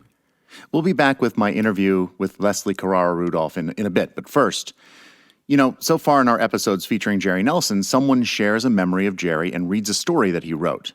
And then at this point, in fact, we hear a song played and sung by Jerry. And when we were putting the podcast together, I was speaking with Jerry's wife, Jan, and saying, you know, how we wished that there was a recording of Jerry reading his stories. And then Jan remembered that actually Jerry had recorded one of his stories on his friend Andy Solberg's album. And it's the one that you're going to hear today. The story takes place in New York City in the early 1970s. And it comes from an album, a jazz album called Headwaters, that a friend of Jerry's, Andy Solberg, released in 2005. And track 6 of that album, you're hearing it play now, it's called Stompin' on the East Side. And I'm going to play the part of the song that features Jerry Nelson. Here it is. I'm headed uptown on the East Side IND subway. One of those old IND cars with a vestibule at both ends, so you know it was a while ago. Yeah, they were still running them trains into the 60s maybe. There's some seats, but I'm standing. I like to feel the goingness of my subway journey. Well, I'm standing there holding on to the pole in the center of the car, just about opposite the first couple of seats there in the first half of the car. The train pulls out of the station and away we go, bumping and rattling on our way uptown. I'm minding my own business, looking at the ads like any good traveler, not trying to confront anybody by looking right at them, but I can't help noticing this little cat to my left. He's on the nod. I guess he's dreaming of a better life than the one he's been dealt. Now, these older trains had loosened up a bit in their long-time service, so when they started clipping it uptown, they had a good bit of shake, rattle, and roll to them. And this little cat on the nod, well, his body was following along with this movement. I'll tell you, this little cat was shaking and moving and grooving. Yeah, he was the boppingest little subway dancer I'd ever seen, and he's totally on the nod, yeah. I'm thinking, man, yeah, dance those needle dreams, baby. All of a sudden, the train went blink, blank. Blink to the left, the little cat sat almost straight up. Then it blanked to the right, and the little cat was flipping and flying out of the seat and onto the floor, kaboom! Right on his head, right in front of me. Well, I'm trying to do the Samaritan, so I reached down to give the little cat a hand up, help him back to his seat, but the little cat looks at me and he's looking at me with fear and trepidation. I can see by the look he gives me, he thinks that I'm the cause of his sudden displacement and discomfort. He thinks maybe that I knocked him down to take his seat or his stash or his money or his dreams or whatever he had that he thought I might be after. Well, he crabbed away from me and he got up and scuttled down to the front of the car to the vestibule, making sure I wasn't coming after him. Every once in a while, he's peeking around the corner to make sure he's safe. I felt bad for the little cat, but I didn't feel guilty because I didn't do anything. Meanwhile, I hear a conversation to my right, across the aisle from where the little cat had been. These two people talking to each other. They're both talking at the same time, but they're going opposite directions. There's an elderly black gentleman, he's talking to a middle-aged white woman. He's saying to her, I've been riding the subway a lot of years, but I ain't never seen nobody fall over on their head before. You see that? He fell right on his head. I've never seen that. And the lady, she's talking to him simul at the same time, simultaneously, but she's going the other way. She's saying, oh, dear, did you see that poor man? Oh, dear, that must have hurt. I hope he's all right. Oh, the poor thing. Well, I don't know. I pondered on it, but the best I could come up with was what my friend Dick Solberg refers to as one of the vicissitudes of life.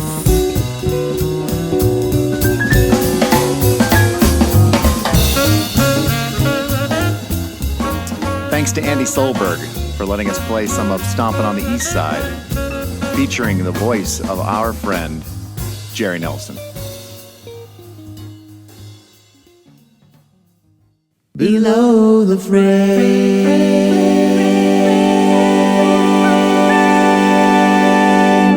We're back with Leslie Carrara-Rudolph, and before the break, she'd mentioned how she's only as good as the people around her. I think that's true. I think that's true for all of us. We're only as good as the group that we are around, that we put ourselves in and around. Yeah.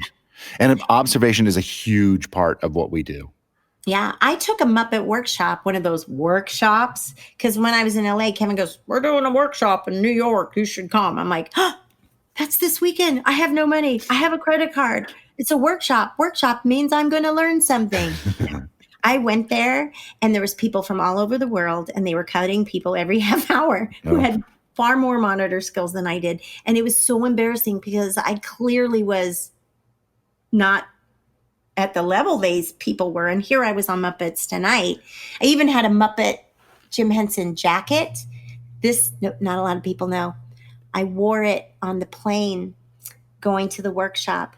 On that plane, I looked over and I see Sherry Lewis in first class. I freak out. I was just like, "Oh, Sherry Lewis." I went back. I sat in my little economy seat. I began writing a note. "Dear Sherry Lewis, lamb chop." Because of course she's a brilliant comedian. Sherry Lewis nightclub lap. I mean, my influences, Lolly Lardpop are Sherry Lewis and Madam. Oh yeah, like lamb chop. Flowers, Madam. Yeah, Waylon Flower, genius. And I got to know him through Tom Fountain, through the LA Guild of Puppetry, because Tom Fountain knows everything about Madam. He showed me all the tapes, showed me Crazy Mary. He used to work with he knows everything. So they will introduce you to your other loves. Anyway, I gave the note to the flight attendant. I go, "Can I ask you to give this note to Miss Sherry Lewis?" And she goes, "Are you the girl with the Jim Henson jacket? She would like to speak to you. I'll come get you later in the flight." And I'm like,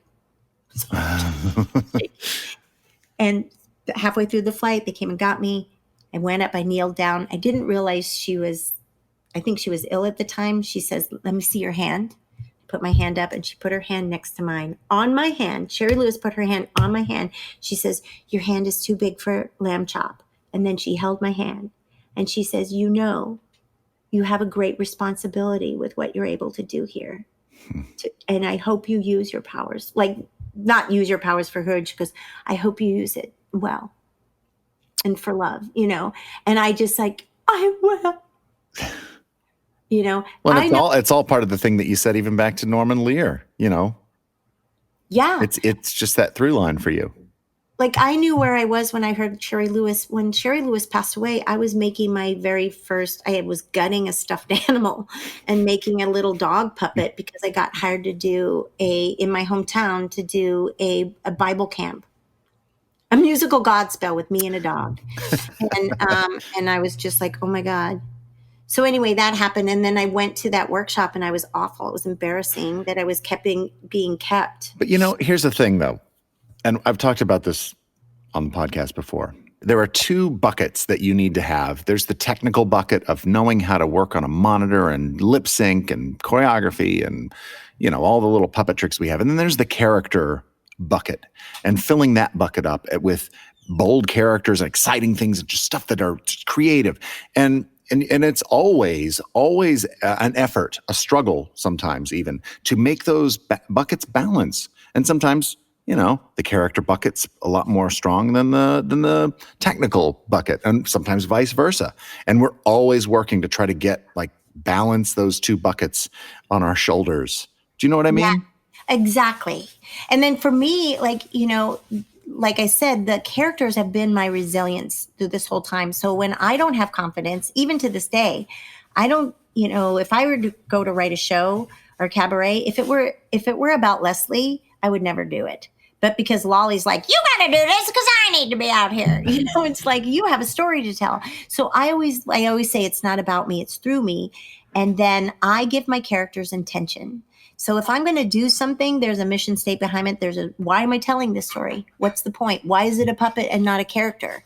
So I knew that when I went through this, can you hear Paul making a sandwich? I have to make a sandwich. He has to make a sandwich. It's sandwich time. This is a bonus. This is the time for all of you home listening or wherever you are. It's time to make a sandwich. A lot of the times we use a sandwich instead of a monitor. Sorry, I was trying to tie it into some of your commercials. Thank you. I Anyway, appreciate. So now I forgot. Stop Well, that's it. okay. You know what? You mentioned Lolly. You mentioned Lolly. Wait, what the heck is that? Stop. I want to go back to that workshop because this is important. Go ahead. Okay. Go back to the workshop. So I, and a lot of people I know, they feel I'm at the workshop where you're like, why am I here? This is a nightmare. I followed my dream. I thought, oh my gosh. And you're sitting there and your life's being sucked out of you. And you're like, but at that workshop, I thought, well, this is where I am. I was staying with Paula Pell, by the way, because I didn't know anyone in New York. And Paula in New York, it was during a snowstorm. And we got tapioca pudding with Tammy Faye, which was interesting. And I just sat there going, did I say Tammy Faye? Tammy Faye Baker. You did. Oh, Tina Fey. See, you did say Tammy Faye, and I was literally thinking of Tammy Faye Baker. My story. I drove Tammy Faye Baker in a limo. Paul's now trying to get into my podcast talking about how he drove Tammy Faye Baker in a limo But from. you did not you weren't eating tapioca pudding with Tammy Faye, but with Tina Fey. With Tina Fey. Anyway, long story short, super long.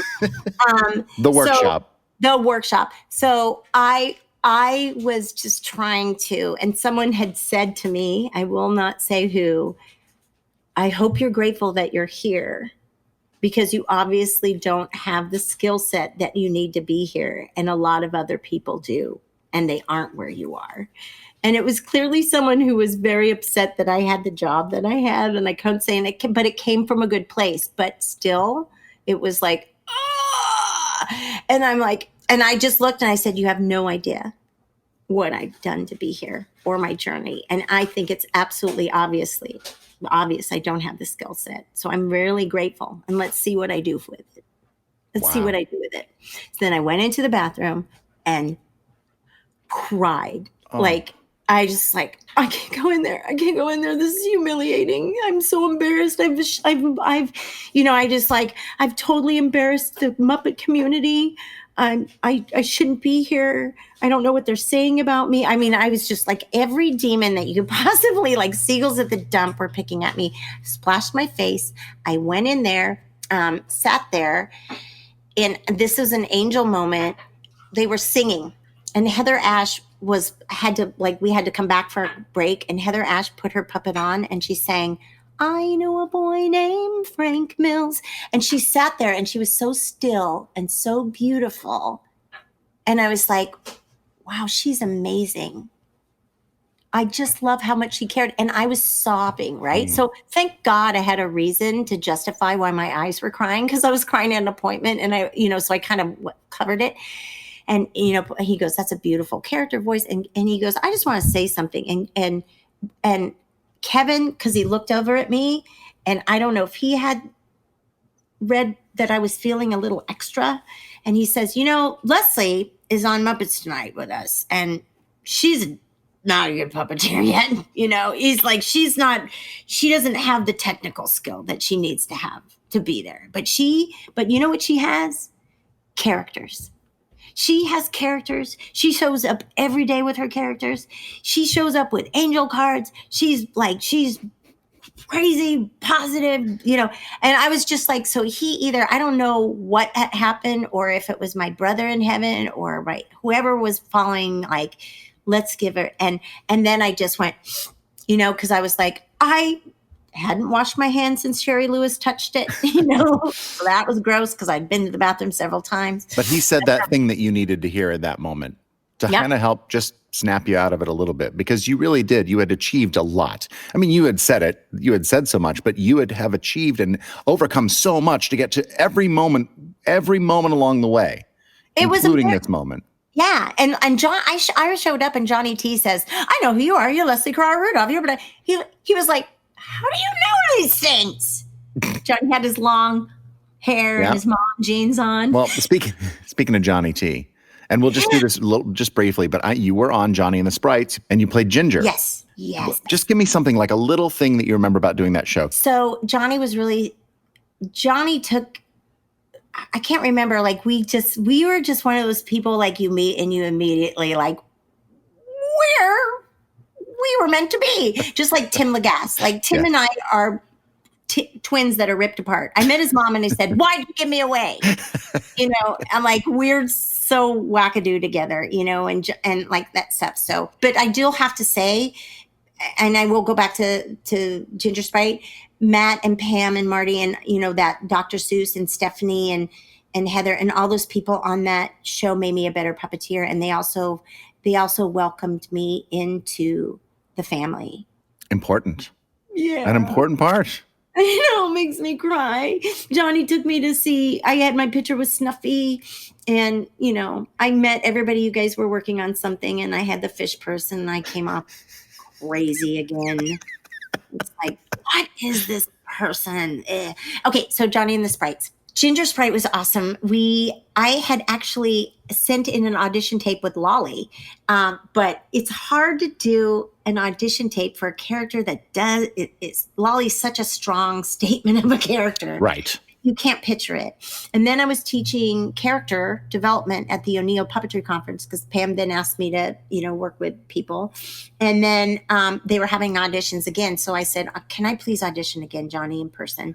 So then we had to improvise and we were paired up. And Johnny says, the moment that you got that character? And I'm like, no.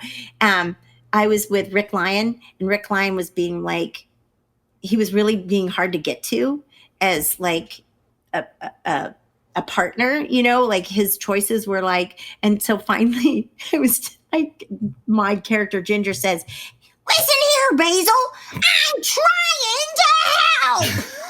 Jeez. I mean, a Sprite tries to. So like all of a sudden I made this like bold like reaction and went off on this because I wasn't being able to get in. And that frustration, I was like, well, I'm using this. Yeah. And and then she got all, so that was neat. It was great because I got to work with Carmen and Heather and Tim and, Krupa and a whole new crew and wonderful people. Ginger was gorgeous. Like she's like a skinned me. Like she's a tomboy, total me. I became a total tomboy after my brother passed because I was, trying to do that for my dad. I did everything. I did sports. I was class president 3 years out of 4 because it's a giant craft. We made floats. Anyway, but she was just like, yeah, I got this. And she had an iMac. She had wings. And it was so fun because you're creating a character from scratch. And she was so scruffy and and I got to sing and we had these beautiful songs and they were choreographed. It was filmed. I worked with Sean Harkins, who's like, great cameraman. Yeah. And practical joker like me. Mm-hmm. So I love practical jokes. Anyway, not practical jokes, but jokes. And so it was just really a great playground to play. And a Sprite is not far off from a fairy, right? No, not too at far. all. So why don't we talk about the most famous fairy that I can think of, that I know of? Famous fairy. Yeah, Abby Cadabby. I got it. What year did you come to Sesame Street with Abby? I want to say it's easier to say season 36. That's fine. Because Pam said, I got you a t-shirt from this year because you won't get one or something, because you know how they do the order form. Yes. Maybe I could be wrong. So can I say something about Johnny T first? Absolutely. After Muppets Tonight and Dr. Seuss, I did have a time where I pitched a show to Disney with all my characters that played at the El Capitan Theater. And from that, I moved on to a different situation. And after that, I ended up doing Animal Jam, which is another puppet show. We did 30 episodes in 6 weeks, an episode a day with live kids and everything in Florida. I'm fast forwarding this. No. And that's where I really got my chops because we did 30 episodes a day. A lot of hours on 30 episodes a day. Oh my goodness. 30 episodes in 6 weeks. Yeah, but that's like a really great, a lot of camera time. With two songs in every episode and live kids for the second half. So that, and also during that time after the Disney thing, I ended up winning a drag competition, raising money for AIDS. And I was the queen of Silver Lake for a year as Edwina Faintot, a sock monkey specialist. So for a year, I got very ensconced And that's when I started performing under gay bars because I was doing all these AIDS benefits as this crazy character. Lolly was born through the power of suggestion by Miss Coco Peru, a very famous drag queen. And then I performed Lolly one night, and then Lolly started being asked in every. If people don't know who Lolly is or what she looks like, she's a sock. Right. She's just a sock. Just like a white cotton sock. Yeah. Well, what happened was after my Disney show, which ran for 6 weeks at the El Cap. Well, no, not 6 weeks. What am I saying? 3 months at the El Capitan Theater. They used to run my show, the Wahoo Wagon, before movies. And it was like this was before Avenue Q. I had a skunk puppet. It was like my imagination on paper. I had a 59 Cadillac convertible with flip flop and fly, these Rottweiler, a husky, and a wolf dressed up, singing Andrew's Sister's Harmony behind me, all this crazy. That's a whole nother podcast. I'm so sorry. But while that was happening, my characters were tied up with Disney. And at the same time, I was still painting windows. I'm always multitasking. Yeah. But that's the same time we were trying to raise money for Alegria House, which is a facility for families affected with HIV. So the store that was selling my clothes, everybody sponsored a drag queen. They didn't have a drag queen, so they used me. So I had a character. So when the Disney show ended, I ended up being the Queen of Silver Lake for a year. And I got really involved in my community. Eric Garcetti, the now mayor, was city councilman. He gave me the key of the city. This all happened. You didn't know this happened, Matt, but it happened. But then also I did Animal Jam. I did the pilot, and then Animal Planet really liked me in the pilot. So then Johnny T and I got really close when we were in Florida, and John Kennedy worked on that, and Andy Stone and Allison Mork, and and Ricky Boyd. Ricky Boyd is the funniest man on the planet. He's got great songs, great stories. So there you go. Sorry about that. That's all right. So now, because a sprite is not far off from a fairy. You're going to edit that out. No, I'm not. I'm not going to edit it out. I just want to reset where we were. Abby Cadabby. Yeah. Around season 36. I never told you what Lolly looked like. Tell me what Lolly looks like. Yes. Okay, so I lost that. I was asked to sing. I wasn't performing. Miss Coco Peru says, "Why don't you just do a puppet if you're scared to sing in front of people?" And I'm like, "Oh my God, what am I going to do?" So I grabbed a sock and I grabbed Pippi Longstocking's headband. I twisted it up. I glued it onto the sock with some buttons. I put a child-size Halloween costume on her, and I hot glued arms to her, and I performed her. And that's what she is. And have you ever remade her? Or is she the same? This is what's so gross. I've remade her several times, but I can't find the wig, so I keep scalping her. I keep cutting because every time I don't sew it on, I'm an idiot. Just hot glue. So her scalp is so thick with 7 layers of hot glue. Oh my gosh. All right, now we really do need to talk about Abby because we've teased Abby so many times, and now we got to talk about her. And we're past our time. Well, are you okay to keep going? Yeah, I just feel bad for your listeners. Well, I'm going to edit this down into 15 minutes anyway. Oh, my God. No. Edit all Paul stuff out. Okay. So, you know what? How did you hear about the audition for Abby? This is a good way. Several people called me. In fact, countless people called me. And first, Annie Evans says, "I think they're making a fairy character." And this was at the O'Neill. And then Marty's like, "They're making a fairy character."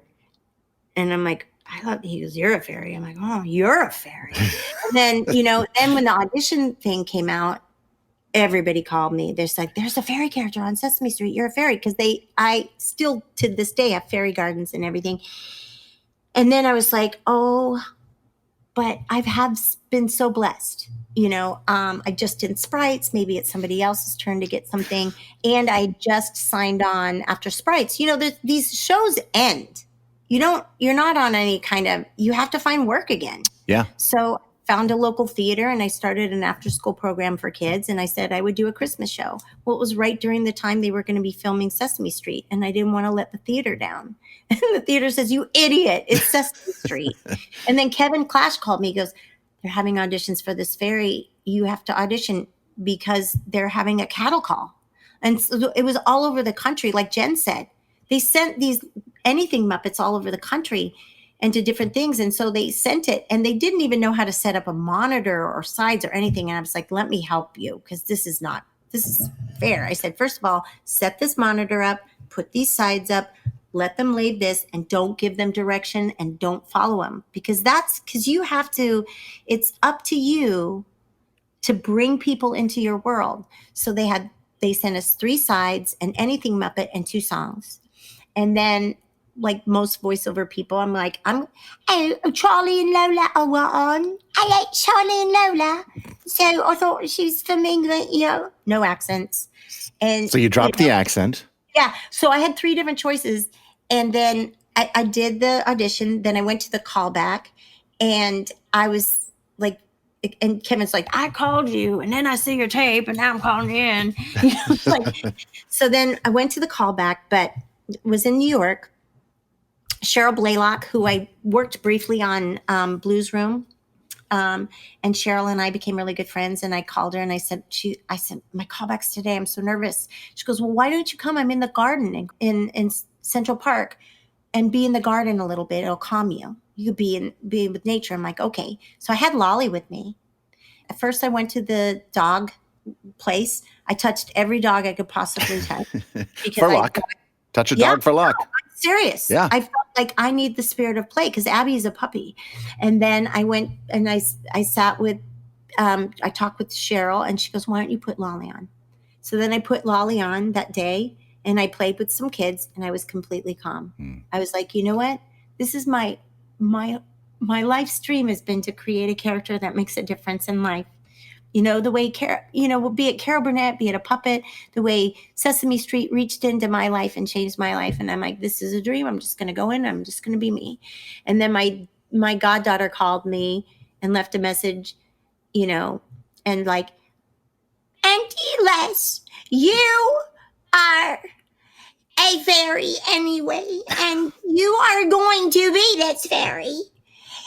And that's the way it is, or something to that effect. But it was mostly, I listened to her. I'm like, that's the voice. That's the voice. And she was, well, I can take this, and she's morphed a little bit, but her cadence is weird. She chooses different things to accentuate. And then I went in, we read one side and it was and then it was Fran Brill and Sonia Manzana, which I was, of course, starstruck. But then Fran and I, we improvised for like 20 minutes. I don't even know how we had blood in our arms. We were just going back and forth and we were playing as Zoe and Abby. And I'm like, and my dad, we make him fennel cookies because fennel gets rid of like gas. My dad's part gnome and boy, is he gassy. And and we were just, and then that was it. I was like, this was so much fun. And Fran, because she's a brilliant actress and we connected on such a character in the moment. I just thought, I don't even care. This is pure joy. And I hadn't seen Abby till that audition, Matt. Abby didn't even have her other arm. Was there any drawing of her or anything like that? No. They showed me Abby. Abby had like a foam arm. And the other one, like it wasn't like the other one was just foam. And I was like, well, this is weird. But I was smitten. She was just like, looked like Cindy Lou Who. She looked like a puppy to me. Like the way she looked and tilted her head. And I'm like, oh, she's a puppy fairy. Like Abby just wants to play with everybody. And then I got the call from Kevin. I didn't recognize the number. I pick up the phone. It's like, are you alone? And I'm like, ew. Who's this? He's like, yeah, I'm alone. Because I was called back with some really fabulous female puppeteers and he didn't know if I was with them because it happened pretty quickly. And he goes, you got a girl? I'm like, ah! And it's just like projectile Monty Python crying. Yeah. And then I got in the car. I called everybody and, Paul met me at the airport and he had written on like, you got it. You're the like he had decorated the have And I'm like, get in quickly. The other performer doesn't know yet. Speed away. Thank God we didn't offer her a ride. It would have been awkward. But and then the rest is kind of history. Yeah. Abby, she is an original, just like you.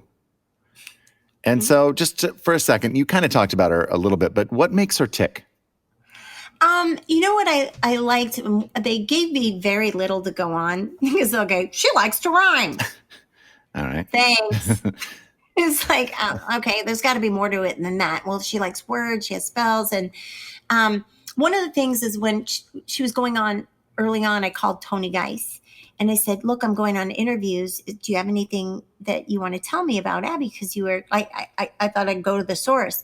And he goes, the most important thing is that you say the most powerful magic comes from your heart.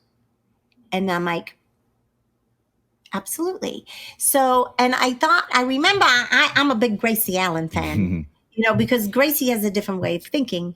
And I thought, Abby is seeing the world like she thinks tape is fantastic. Like, wow, this is amazing. Who made this tape? You can stick things. Did they get the idea of this from flies in their feet? So she's kind of like, she wants to know how things work. At first she got a lot of slack. They said, oh, she's a girl and she makes mistakes. I'm like, she's resilient. And a mistake is an opportunity. And she doesn't let mistakes slow her down. She finds another way out of it and she stays positive and she approaches it. Oh, yeah. She's a girl and she's wearing a dress. That's so stereotypical. That's her fairy culture. And she's really proud of it. Her dress is petals. So as somebody who I dissect characters, and then one of the first thing I did is I wrote my feelings about Abby has a journal. I wrote how I felt about everybody in all the relationships, how she looks up to Rosita and how she loves Zoe and how all these different things. I just wrote something for everyone. And that's important character building. That's stuff that you may never hear on the show, but it's stuff that you now carry with you inside your heart that then comes through the puppet that makes it now somehow more realistic, more three-dimensional. It gives depth to that character, right?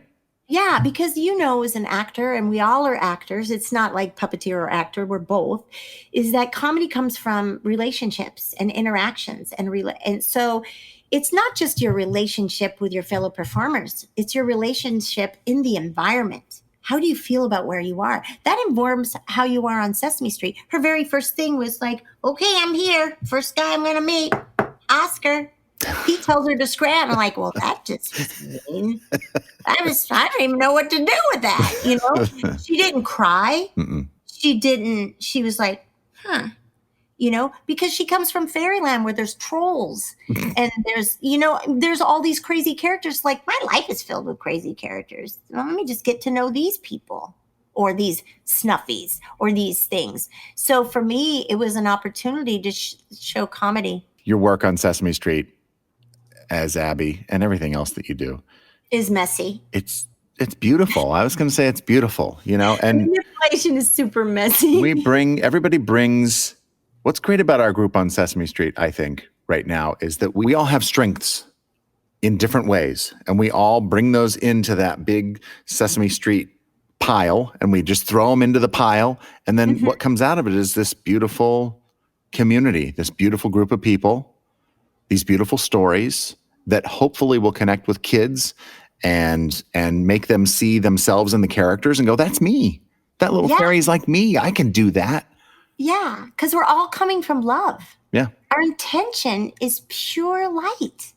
No, look, so before we get to these rapid fire I told you she was boring. Paul, wait your turn. Before we I'm going to do these rapid fire questions.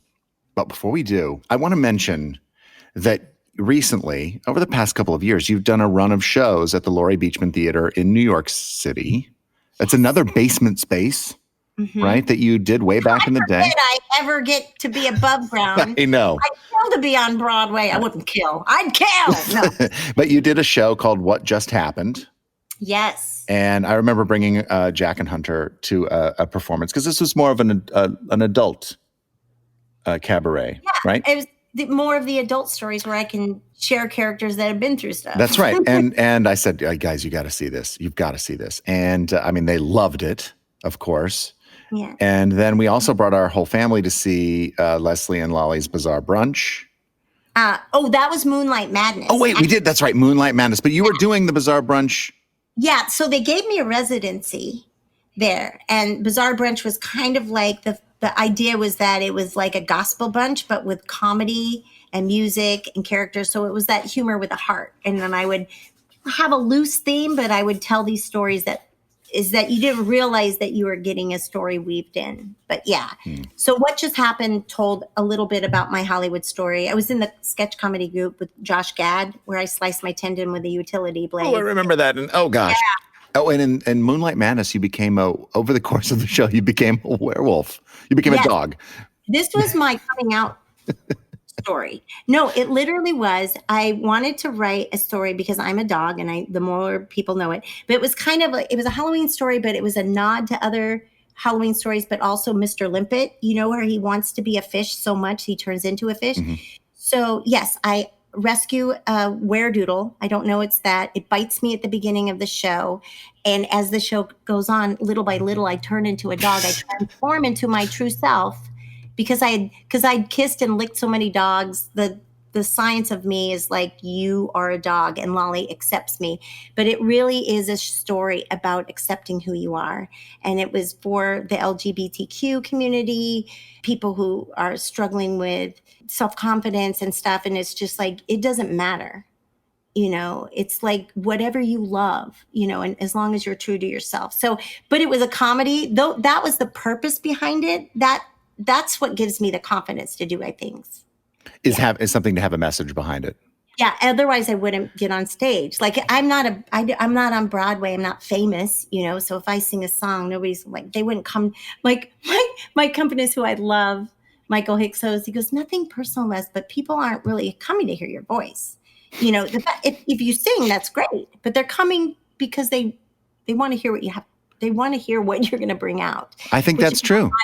Yeah. And I call myself Mary Poppins meets Monty Python because my influences are Carol Burnett, the Muppets, Monty Python, and Disney, Those are all great influences. That's kind of like. Yeah. And what you come up with in your shows, and I've seen several of them, they're so unique and beautiful. And they really do tell funny, oh my gosh, so funny, such funny stories. You've got this character called Granny Dot. I do a spoken word piece on gravity that just scars children if they're there. Because I lay it out, literally. Yeah. Yeah. Sometimes I make them hold it. And it's just such a fun time. So I hope that you get to do more of that. I do. I don't know if we're allowed, if this is probably timeless, but we're in the situation we're not being able to do theater. That is just so heartbreaking for me. I know. And in my last show, Granny Dot actually, I got everybody in the audience to wear emergency ponchos, and Granny Dot body surfed through the audience, and Lolly did poncho Vogue. That's hilarious. And like, it was crazy. All right, Leslie, I'm going to ask you some rapid fire questions, and you're going to be, okay, here we go. Are you ready? I'm ready. What's the hardest part about being a puppeteer? Oh God, I said I was going to be ready. The hardest part. Everything. It's really hard. What's the easiest part then? Everything. It's not hard at all. What is your biggest? The easiest part, yes. The easiest part, the hardest part about being a puppeteer is not laughing during a take, and trying to, that. The easiest part about being a puppeteer is being filled with joy. What's your biggest strength as a puppeteer or a performer? Gail. Gail is a guinea pig. It's a little plastic guinea pig that Leslie has with her all the time. And when she can, she will stealthily hide Gail, this little miniature guinea pig, in the background of a set. So probably countless episodes, Gail has been in the background of a Sesame Street story. Oh, on movies. Right? She's been on Broadway. Yeah. For getting so much. Let me tell you why Gail's my strength is she keeps me in the moment. I love that. What's your biggest weakness as a performer, would you say? Gail. No. My biggest weakness as a puppeteer, I never think I'm good enough. You know, I just, I do my best, but I just am so in awe by the performers around me. I still am fans of the people I work with.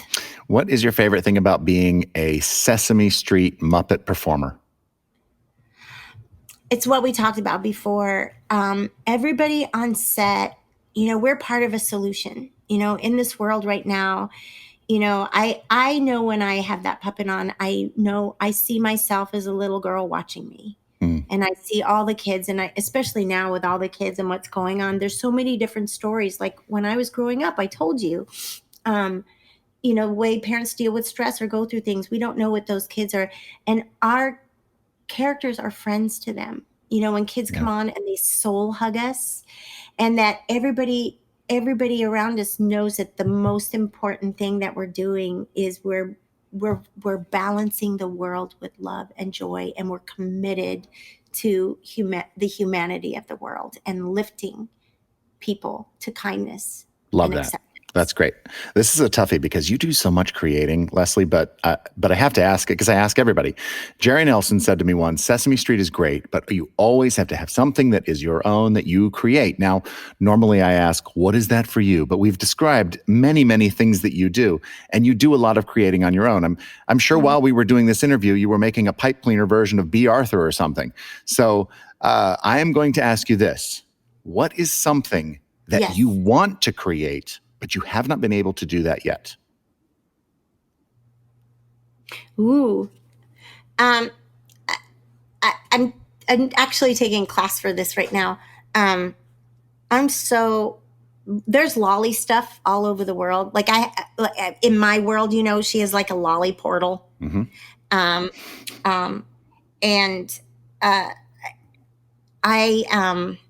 I want to write the Lolly movie. And so stupid. Well, because it's like, but I don't know if I could do it. Like, it's like I can't give away the thing, but I just want to give her world. I know this sounds crazy, but Lolly has a world within a world. You know, there's me. And I'm like, Lolly, do you think you would, like, people will say, can Lolly host our show? And I'm like, well, let me ask her. I mean, I was like, they asked me to ask her. I was like, what is going on here? So I would like to create like a backstory and a whole thing that's cohesive where she can live and you know, spread joy from. I thought it was Lolly's radio play date, but and ultimately have Lolly World or Lolly Land. Yeah. Miniature golf course. Well, Leslie, that's a beautiful answer. Camp for Kids / Animal Rescue. Thank you so much for talking with me today. I really appreciate it. It was fun. Did you have fun? Yes, I did. I was just like, yeah, I did, Matt. Thank you. I get super shy because I know that I'm queen of the non sequiturs, and I did have my goal that I only mentioned death twice. That's Below the Frame. Please follow us on social media, your Twitters, your Instagrams, your Facebooks. Tell us what you think of the show. Speaking of our show, Below the Frame was produced by me. Our theme song was written by Stephanie DeBruzzo and performed by the Mighty Weaklings. Our podcast artwork was created by Dave Holteen at DaveHolteenDesign.com. Special thanks to Jan Nelson for giving me Jerry's writings and to Carmen Osbahr for sharing her memory and reading one of his stories. Another special thanks goes out to Andy Solbert for the song today featuring Jerry Nelson. Thanks to Leslie Carrara-Rudolph for being part of this episode, and thanks to you, the fans, for listening. I'm Matt Vogel. We'll see you next time when we go Below the Frame. Bye-bye. Go.